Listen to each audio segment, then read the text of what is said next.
As we explore the world that Planet Crafters created for us, we find a lot of wreckage and remnants from people that have been here before us on this planet.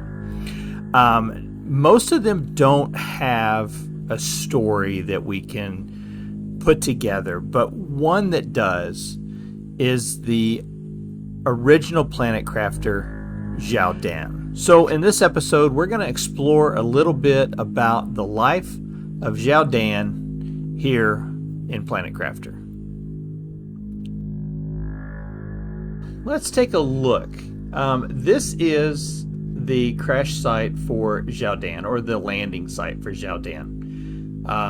We don't know if it was a crash or not. We have a pod that's here, and if we look at it, we can see the year 3055. So we know that the previous ISCAL that we were looking at was 3057, if I recall, and 3058 was the final. So this is a few years before ISCAL. So when ISCAL landed here and was exploring, if they'd gotten over here, he would have found this area. So, but as we look through, we can see we don't have a whole lot of resources that are left behind, but we know that Xiaodan was able to put together a little bit of a base here. So we have a little bit of a hab station that was built here by Xiaodan, and we can go in here and see just the remnants of items that he had collected. But most of the story of Xiaodan actually takes place underground here. So let's go down and let's do a little bit of exploring and go through the mind of Xiaodan. So one of the things that I mentioned last time we were in here is that, this is an ever-expanding base that goes downward. And as it goes down, we can see the attitude change. So we're going to read this message. I wasn't expecting that my landing site would be so bad, but there's no reason I won't be able to terraform this big rock. I have enough knowledge about the process to succeed. All I have to do is follow the steps, hope for good weather, and not too many meteors. It can't be that hard. And that was in the year 3055. So at this point, Xiaodan is here on the planet and says he has knowledge of terraforming. So doesn't sound like, what we know, people are criminals that usually end up having to do this. We learned that, previously is from other statements. So that's pretty interesting that, someone that has quite a bit of knowledge of terraforming would be assigned to this. So let's take a little farther. As we go down to the next level, we can see the veg tube. So in this one, it says it's been harder than expected. The outside is toxic and the seeds won't really grow underground. My calculations tell me that the planet's position should be best to terraform it in around 2 years. I just have to survive until then. So that's in 3055, and he's already looking at it and saying, hey, I need 2 years to be able to make this happen. We've seen Xiaodan is starting to get a little frustrated, and he says, it's going to take me 2 more years.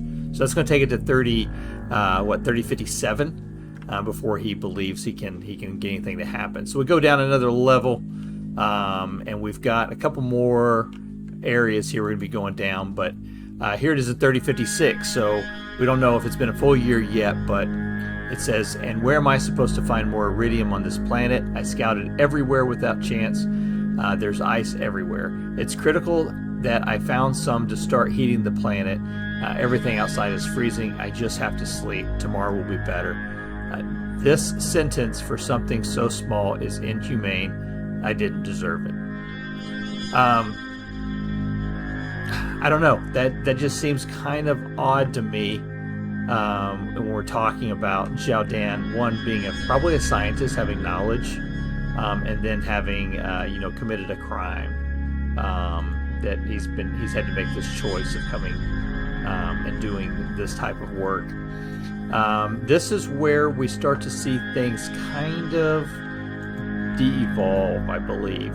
So you come back and you see the opening message from 3055, and as we look around here, we can see all of these messages are all the exact same thing. So he was just in here just making copies after copy after copy of this. This reminds me a lot of all work and no play makes Jack a dull boy from The Shining, doesn't it? It gives you that feeling.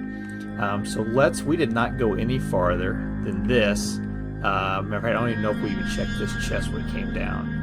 It says osmium. There we go. Some good osmium. I'm going to drink some water.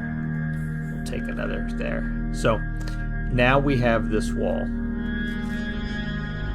And what do we find in here? So again, we're seeing the same message over and over.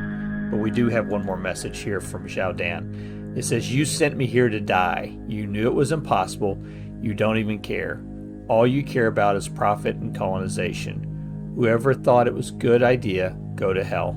The plan was never forgiveness. Be cursed, Sentinel Corps." And that was in 3056. So if you remember, that's the same message that we got from Xiaodan when we find his body. So we're going to go do that exploration next. I'm going to grab the osmium that we have in here. And there is another meteor shower.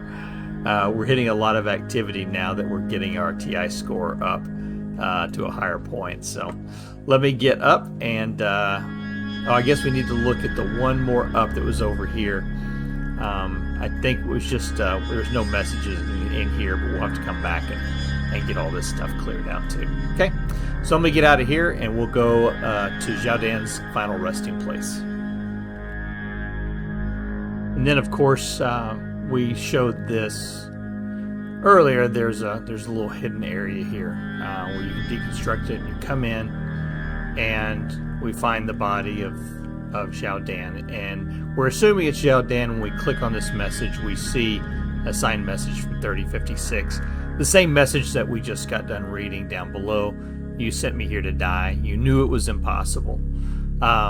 So I guess the only thing we can really draw from this is probably more than likely Xiaodan was exploring and found this little cave, was looking for resources. We know there was a chest that was in here. So Xiaodan probably was looking for resources, came in here, found that chest, but in the process of looting it, probably a meteor shower came in and collapsed rocks down on top of him, probably breaking his legs so that he could no longer move, and covering over the hole, trapping him in here. So he took his last notepad that he had and left it behind for us. So we're going to build a little memorial site for Xiaodan. I've been thinking about, where we're going to put this at, and I thought about putting it just right up above here. If there's a building site for it, we might be able to. And there we go. A fitting memorial site, I believe, for Xiaodan, our predecessor, the first Planet Crafter that we've been able to read about in this game and kind of follow his life. So we probably ought to put I think what I'll do is I'll put Xiaodan, and we'll do 55 to 56. Just commemorate the years that he was here.